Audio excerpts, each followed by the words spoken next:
Hello friend, good morning, welcome to your channel crack ডব্লিউবিটেড। চাকরি সংক্রান্ত আর একটি গুরুত্বপূর্ণ আপডেট নিয়ে চলে এলাম তোমাদের সামনে। তো আজকে কিন্তু আমরা মাদ্রাসা সার্ভিস কমিশনের একটি বিশেষ বিষয় নিয়ে আলোচনা করব। তোমরা সকলেই জানো যে 1 সেপ্টেম্বর কিন্তু মাদ্রাসা সার্ভিস কমিশনের যে এক্সাম অর্থাৎ রিটেন এক্সামটি নেওয়ার কথা রয়েছে সেটি কিন্তু আগামী 1 সেপ্টেম্বর অর্থাৎ রবিবার কিন্তু হতে চলেছে। তো তার সিলেবাসও কিন্তু আমরা আগে তোমাদের সাথে শেয়ার করে দিয়েছি। তো এক্ষেত্রে একটি বিষয়, সিলেবাস তোমাদের সাথে সবই শেয়ার করা হয়ে গেছে, যে পরীক্ষা কোন ল্যাঙ্গুয়েজে হবে সেটিও তোমরা সকলে জেনে গেছো, কাদের কাদের পরীক্ষা দিতে হবে, কি কি ডকুমেন্ট আপলোড করতে হবে, সমস্ত ডিটেলস কিন্তু তোমাদের জানিয়ে দেওয়া হয়েছে। তো আজকে আমরা এই ভিডিওটিতে তোমাদেরকে জানাতে চলেছি যে এই পরীক্ষার যে সিলেবাস রয়েছে এবং তার মধ্যে কোন কোন চ্যাপ্টারগুলিতে ফোকাস করলে তোমরা সবচেয়ে বেশি নাম্বার পেতে পারো। তো আজকে সেই রকমই কিন্তু আমরা এখানে সমস্ত সিলেবাস নিয়ে কিন্তু আজ আলোচনা করছি না, শুধুমাত্র যেগুলি তোমাদের নাম্বার তুলতে সহায়তা করতে পারে, কারণ হাতে খুবই সময় কম, 1-2 দিন টাইম রয়েছে। তো সেক্ষেত্রে এমনিতেই তোমরা খুবই কম টাইম পেয়েছো, প্রত্যেকে ম্যাক্সিমাম 10 দিন বা 20 দিনের বেশি টাইম কিন্তু কেউই পারছো না। তো সেজন্যে তোমরা যাতে এই শর্ট টাইমে ভালো স্কোর করতে পারো সেজন্য আমাদের এই ক্ষুদ্র প্রয়াস। তো তার আগে বলে দিই, অ্যারিথমেটিকের ক্ষেত্রে কিন্তু যে নাম্বার রয়েছে সেটি কিন্তু 7 নাম্বার রয়েছে, টোটাল 15 নাম্বারের পরীক্ষা হবে। নাম্বার ডিভিশন, টাইম সবই আলোচনা করে দেওয়া রয়েছে, জেনারেল গাইডেন্সও কিন্তু আমরা আলোচনা করে দিয়েছি। তো এরপরে যে বিষয়টি আলোচনা করব, যে অ্যারিথমেটিকে কিন্তু নাম্বার রয়েছে 7 নাম্বার। তো এই 7 নাম্বারের মধ্যে কোন কোন চ্যাপ্টার তোমাকে বেশি স্কোর করতে সহযোগিতা করতে পারে এবং এই অল্প দিনে কোন কোন চ্যাপ্টারে তোমরা ফোকাস করবে সেটি তোমাদেরকে আমি বলে দিচ্ছি। দেখো, এখানে এই অ্যারিথমেটিক থেকে প্রথমত প্রফিট অ্যান্ড লস এই চ্যাপ্টার থেকে কিন্তু প্রশ্ন আসবেই আসবে।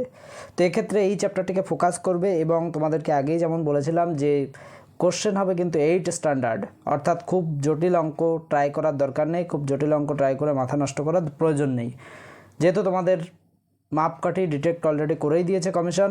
তো সেক্ষেত্রে কিন্তু এই চ্যাপ্টারটি তোমাদের জন্য খুবই গুরুত্বপূর্ণ হতে পারে, প্রফিট অ্যান্ড লস। নেক্সট যে চ্যাপ্টারটি তোমাদের জন্য গুরুত্বপূর্ণ হতে পারে সেটি কিন্তু টাইম অ্যান্ড ওয়ার্ক। এখান থেকে একটা প্রশ্ন আসবেই আসবে, তোমরা মিলিয়ে নেবে পরীক্ষার পরে, টাইম অ্যান্ড ওয়ার্ক থেকে একটা প্রশ্ন আসবেই। এবং অনেক রকম টাইপের প্রশ্ন থাকে, সেক্ষেত্রে কিন্তু আমি তোমাদেরকে সাজেস্ট করব যে এই টাইম অ্যান্ড ওয়ার্কের যে সমস্ত শর্ট টাইপের যে ম্যাথগুলো আছে সেগুলিকে তোমরা করবার চেষ্টা করো, যে খুব কঠিন অঙ্কগুলিকে করবার দরকার নেই, সবচেয়ে সহজ যে সমস্ত টাইপগুলি আছে সেগুলি তোমরা করার চেষ্টা করো। তাহলে আমরা প্রথমে বললাম প্রফিট অ্যান্ড লস, দ্বিতীয় বললাম টাইম অ্যান্ড ওয়ার্ক, এবং সবচেয়ে সহজ যে সমস্ত অঙ্কগুলো আছে সেগুলি, অর্থাৎ সময় ও কার্য। এবং প্রফিট অ্যান্ড লস মানে হচ্ছে লাভ এবং ক্ষতি। এবং টাইম অ্যান্ড ডিস্টেন্স থেকেও কিন্তু 2-1টি অঙ্ক আসার সম্ভাবনা রয়েছে, যেমন ট্রেনের অঙ্ক, এগুলি কিন্তু আসার সম্ভাবনা রয়েছে টাইম অ্যান্ড ডিস্টেন্স থেকে। তো এখানে 1-2টি টাইপ কিন্তু তোমরা করে যাও এবং সহজ টাইপ করে যাও, খুব জটিল টাইপ করে তোমাদের টাইম নষ্ট করার প্রয়োজন নেই। এবং এলসিএম অর্থাৎ লসাগু এবং গসাগু এই দুটিও কিন্তু খুবই উল্লেখযোগ্য একটি চ্যাপ্টার, এখান থেকে একটা না একটা প্রশ্ন কিন্তু থাকবেই। এবং তোমাদেরকে আমি বলবো অ্যাভারেজ চ্যাপ্টারটিও করতে, এবং যারা ম্যাথে ভালো বা যারা অনেক টাইম পাচ্ছে তারা তো সবগুলোই করবে, কিন্তু এই চ্যাপ্টারগুলিতে আমি যেগুলি তোমাদেরকে বললাম এইগুলি মোটামুটি ভালো করে তোমরা ফোকাস করো, তাহলে মোটামুটি যে ম্যাক্সিমাম মার্কস কিন্তু তোমরা এখান থেকে পেয়ে যাবে। এবং এখানে তোমাদের জন্য কিন্তু 7 মার্ক রয়েছে, আবারও বলে দিচ্ছে 7 মার্কস থাকবে, 14টা প্রশ্ন কিন্তু তোমাদের থাকবে। মডেল কোশ্চেনও কিন্তু আমরা তোমাদের সাথে শেয়ার করেছি, তোমরা যদি আমাদের প্লেলিস্টে গিয়ে ইনফরমেশন নামক প্লেলিস্টে ভিজিট করো তাহলে সমস্ত ডিটেলস কিন্তু তোমরা পেয়ে যাবে। তো চলো, এরপরে আমাদের সিলেবাসে আর যে টাইপটি আছে সেটি তোমাদের সাথে একবার শেয়ার করি। তা আমরা তো অ্যারিথমেটিক তোমাদের সাথে শেয়ার করলাম, এরপরে যে টাইপটি রয়েছে সেটি তোমাদের সাথে একবার দেখিয়ে দিই। তো এরপরে যে টাইপ বা টপিকটি রয়েছে সেটি কিন্তু রয়েছে তোমাদের সামনে অন স্ক্রিনে, যেমনটা দেখতে পাচ্ছ ইংলিশ। তো ইংলিশ থেকে যে নাম্বার থাকছে সেটি কিন্তু থাকবে 8 নাম্বার, যেটি খুবই একটি গুরুত্বপূর্ণ বা যথেষ্ট বেশি নাম্বার কিন্তু বহন করছে। তো অনেকের মনে প্রশ্ন আসতে পারে যে এই 8 নম্বরের মধ্যে আমরা কি করব। তো সেখানে আমি তোমাদের বলবো, যারা পূর্বে থেকে প্রিপারেশান নিচ্ছ বা যাদের আগে থেকে প্রিপারেশান আছে তাদের জন্য আমি বলছি না, তাদেরকে আমি বলবো সবগুলোকে করতে। এবং যারা নতুন বা এখন সবে প্রিপারেশান নিচ্ছ তাদেরকে আমি বলবো এই চ্যাপ্টারগুলিকে বাদ দিয়ে তোমরা ফোকাস করো, কারণ এই চ্যাপ্টারগুলি তোমাদের কিন্তু টাইম টেকিং করাবে, কিন্তু তোমাদের তাও ভুল হওয়ার চান্স থাকবে, তোমাদের কিন্তু কমন নাও আসতে পারে।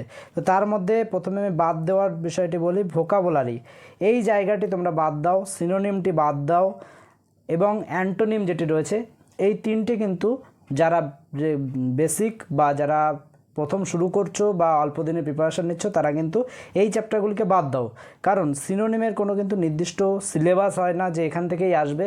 তোমরা একটা কাজ করতে পারো যে প্রিভিয়াস ইয়ারে যে সমস্ত প্রশ্ন এসেছে বা যে প্রশ্নগুলি আসে সেগুলি একবার তোমরা চোখ বোলাতে পারো, কিন্তু আমি তোমাদের একদমই অ্যাসিউরিটি দেবো না, কারণ এখান থেকে প্রশ্ন কিন্তু তোমরা কমন পাওয়ার চান্স কিন্তু খুবই কম। তো সেক্ষেত্রে তোমরা কি পড়ে যাবে, তাহলে কি কোনো চ্যাপ্টারই পড়ে যাবে না? একদমই নয়। তাহলে তোমাদের যেটিতে তোমরা ফোকাস করবে সেটি কিন্তু রয়েছে ফান্ডামেন্টাল অফ ইংলিশ গ্রামার, এটি তোমরা পড়ো। তো তোমাদেরকে আমরা বাদ দেওয়ার কথা বলেছি, ভোকাবুলারিটা বাদ দাও, সিনোনিমটি বাদ দাও এবং অ্যান্টোনিম যেটা রয়েছে সেটাকে বাদ দাও। তো এই তিনটে বাদ দাও, শর্ট টাইমে তিনটে করতে পারবে না।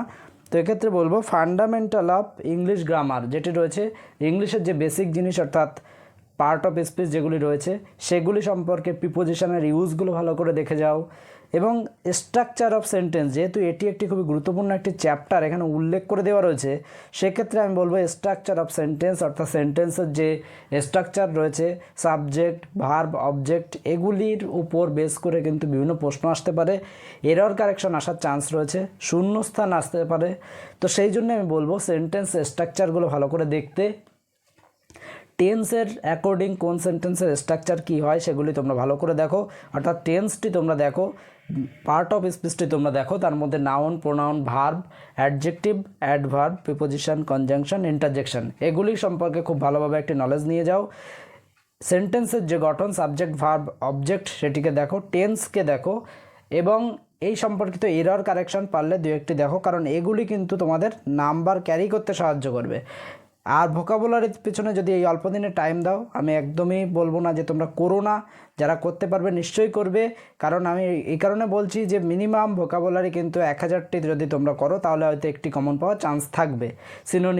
সিনোনিম বা অ্যান্টোনিমের কথাই আমি বলছি যে কমসে কম 1000টি তোমরা যদি করো তাহলে 1-2টি তোমরা কমন পাওয়ার চান্স থাকবে, তাও নাও পেতে পারো।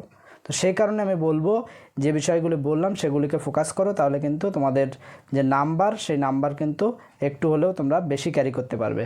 তো ভিডিওটি ভালো লাগলে একটি লাইক করে দিও, বন্ধুদের মাঝে শেয়ার করে দিও, চ্যানেল নতুন হলে চ্যানেলটিকে সাবস্ক্রাইব করে রাখো এবং ডেসক্রিপশন বক্সে আমাদের টেলিগ্রাম গ্রুপের লিঙ্ক দেওয়া আছে, যারা এখনও জয়েন হওনি তারা অবশ্যই তাড়াতাড়ি জয়েন হয়ে যাও। Thank you.